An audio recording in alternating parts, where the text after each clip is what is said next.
ദിവസങ്ങൾക്ക് മുമ്പാണ് കൊല്ലം മുണ്ടക്കലിൽ നിന്നും ഒരു വിവാഹ വാർത്ത സോഷ്യൽ മീഡിയയിൽ വൈറലായത്. 59കാരിയായ രശ്മിയെ 60കാരൻ ജയപ്രകാശ് താലി ചാർത്തിയപ്പോൾ പൂവണിഞ്ഞത് 41 വർഷങ്ങൾക്ക് മുന്നേ നഷ്ടപ്പെട്ടു പോയ പ്രണയം കൂടിയായിരുന്നു. ആ വാർത്ത സോഷ്യൽ മീഡിയയിലെത്തിയപ്പോൾ പിന്നാലെ ഇരുവരുടെയും ആദ്യ വിവാഹങ്ങളെക്കുറിച്ച് നിരവധി കഥകളും പ്രചരിച്ചു.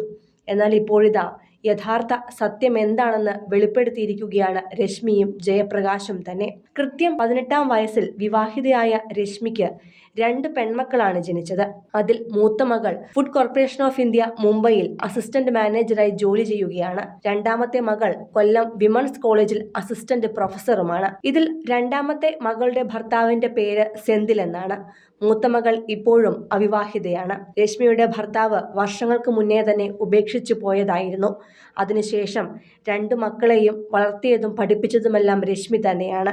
2 മക്കളാണ് ജയപ്രകാശിന്. മൂത്ത മകൻ രോഹിത് യൂറോപ്പിലും രണ്ടാമത്തെ മകൻ റോഷൻ കാനഡയിലുമാണ്. യൂറോപ്പിലുള്ള മകൻ ജസ്റ്റിന എന്ന പോളിഷ് യുവതിയെയാണ് വിവാഹം കഴിച്ചത്. റോഷൻ തിരുവനന്തപുരം സ്വദേശിയായ സ്നേഹ എന്ന പെൺകുട്ടിയെയും.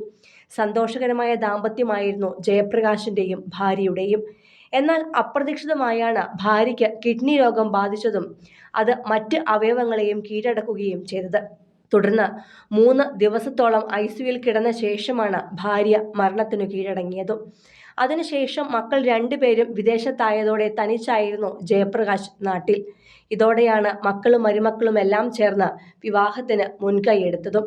ഇക്കഴിഞ്ഞ ഒക്ടോബർ 21-ാം തീയതി മുതലാണ് ഇരുവരും ഫോണിൽ സംസാരിച്ചു തുടങ്ങിയത് തന്നെ.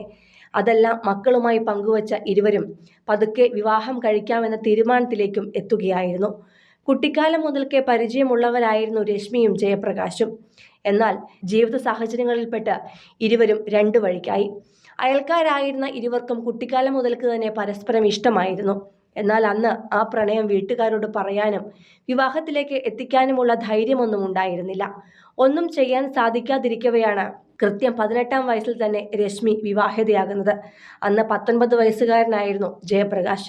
ഏറെ സങ്കടത്തോടെയാണ് പ്രണയിനി മറ്റൊരാൾക്ക് സ്വന്തമാകുന്നത് ജയപ്രകാശ് കണ്ടത്. പതുക്കെ ജയപ്രകാശും മറ്റൊരു ജീവിതത്തിലേക്ക് കടന്നു. പിന്നീടെല്ലാം മറന്ന് മക്കൾക്ക് വേണ്ടിയുള്ള ജീവിതമായിരുന്നു 2 പേർക്കും. അങ്ങനെയിരിക്കെയാണ് പുനർവിവാഹാലോചനയിലൂടെ ഇരുവരും വീണ്ടും കണ്ടുമുട്ടുന്നത്. 2ാം വിവാഹം ഇന്നും സമൂഹത്തിൽ അംഗീകരിക്കാൻ കഴിയാത്ത ഒരുപാട് ആളുകളുണ്ട്. അല്ലെങ്കിൽ അല്പം പ്രായം കൂടിയ ശേഷം മറ്റൊരു ജീവിതത്തിലേക്ക് കടന്നു എന്നറിഞ്ഞാൽ പരിഹാസങ്ങളും കുത്തുവാക്കുകളും പറയുന്ന സദാചാരക്കാരുള്ള നാട്ടിലാണ് നമ്മളൊക്കെയും ജീവിക്കുന്നത്. എങ്കിലും ഏറെ സന്തോഷത്തോടെ ഇത്തരം വാർത്തകളെ സ്വീകരിക്കുന്ന ആളുകളും നമുക്കിടയിലുണ്ട്. അത്തരക്കാർക്ക് ആഘോഷിക്കാനാകുന്ന ഒരു വിവാഹ വാർത്തയായി കൂടി മാറുകയായിരുന്നു രശ്മിയുടെയും ജയപ്രകാശിന്റെയും പുനർസമാഗമം.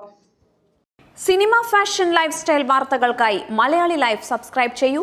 ലേറ്റസ്റ്റ് അപ്ഡേറ്റ്സിനായി ബെൽ ബട്ടണും അമർത്തുക.